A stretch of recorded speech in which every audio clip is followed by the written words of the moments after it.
जय हिंद जय भारत। आप देख रहे हैं जय भारत मीडिया, जहां हम बनते हैं जनता की आवाज। दोस्तों, हम आपके लिए हमेशा डॉक्टर अनु डाबर या फिर अन्य डॉक्टरों से सलाह लेते हैं कि आपको जो भी बीमारी है या कोई बीमारी अगर ऐसी है जो होने वाली है, उससे बचाव किस तरह से किया जा सकता है, खान पान में बदलाव किस तरह से किया जा सकता है, बीमारी से कैसे बचा जा सकता है। उससे मिलने के लिए हम आज डॉक्टर अनु डाबर है हमारे साथ में, उनके पास में आए हैं और आपको बताना चाहेंगे ये एक ऐसी बीमारी के इलाज के बारे में आज हम बात करेंगे जो कि भारत में काफी सालों से चल रही है, विश्व में भी काफी सालों से है, लेकिन इसकी वैक्सीन जो है भारत के अंदर इसी साल लॉन्च की गई है। सबसे पहले हम आपका स्वागत करेंगे डॉक्टर अनु डाबर। सबसे पहले आप हम जानना चाहेंगे ये कौन सी बीमारी है, क्या क्या इसमें लक्षण होते हैं और इससे कैसे बचाव हो सकता है, उसके बारे में बताएं। देखिए, जिस बीमारी के बारे में मैं आज बात करने वाली हूँ उसे कहा जाता है हर्पीज ज़ोस्टर या फिर आम भाषा में शिंगल्स।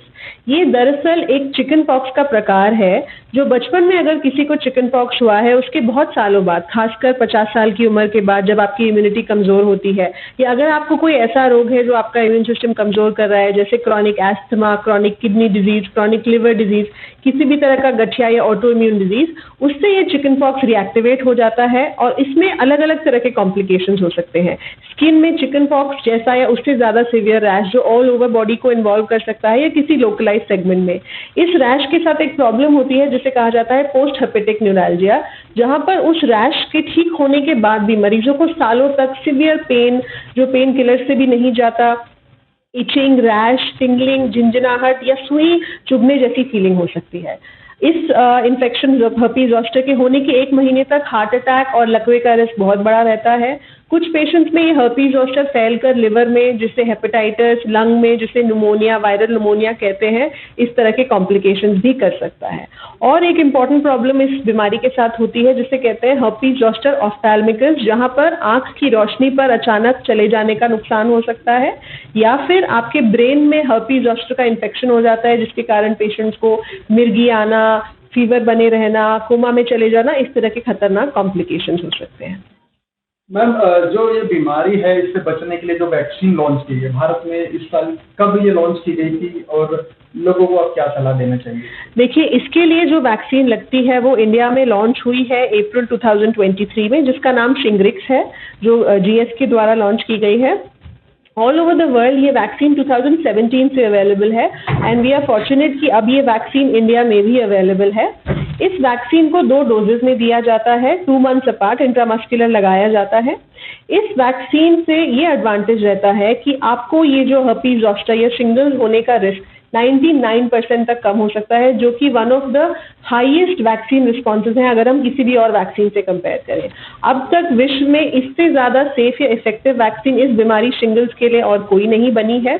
इस वैक्सीन को लगाने के कोई मेजर साइड इफेक्ट्स भी नहीं पाए गए हैं पेशेंट्स में रिसर्च के बाद भी, और अगर हम नॉर्मल क्लिनिकल प्रैक्टिस में दें, ऑफ कोर्स हर वैक्सीन की तरह थोड़ा सा वैक्सीन साइट पर पेन, थोड़ा सा रेडनेस हो सकता है, 1-2 दिन फीवर आ सकता है, बट उसके अलावा कोई मेजर कॉम्प्लिकेशंस इस वैक्सीन के साथ नहीं देखे गए हैं। ये वैक्सीन किसी भी पेशेंट को जो 50 साल से ज़्यादा उम्र का है, जिसका इम्यून सिस्टम एज के साथ कमज़ोर है, उसे लगनी चाहिए। और 50 साल से नीचे अगर आपको डायबिटीज़ है, हाइपरटेंशन है, हार्ट डिजीज है, आपका हार्ट फंक्शन कमज़ोर है, लिवर डिजीज है, रीनल डिजीज है, या कोई भी तरह का आर्थराइटिस या ऑटो इम्यून डिजीज है जिसका इलाज मैं एज ए रूमेटोलॉजिस्ट करती हूँ, तो इस हर तरह के पेशेंट को ये वैक्सीन लेनी चाहिए। हम अगर बात करें वैक्सीन भारत में आ चुकी है, उसके बाद में अगर बड़े बड़े हॉस्पिटलों में ये अवेलेबल होगी या फिर सभी जगह ये अवेलेबल है इस समय? अब क्योंकि DGCI ने इस वैक्सीन को 50 साल से ज़्यादा के पेशेंट्स में लगने के लिए अप्रूवल दे दिया है, तो ये केमिस्ट के पास भी अवेलेबल है, बड़े हॉस्पिटल्स में भी अवेलेबल है। बट ये आपको किसी फिजिशियन, रूमेटोलॉजिस्ट या एंडोक्रिनोलॉजिस्ट जो भी इन बीमारियों के साथ डील करते हैं, जिन मरीजों में ये ज़्यादा कॉमनली इन्फेक्शन देखा गया, उनके प्रिस्क्रिप्शन पर ही मिलती है।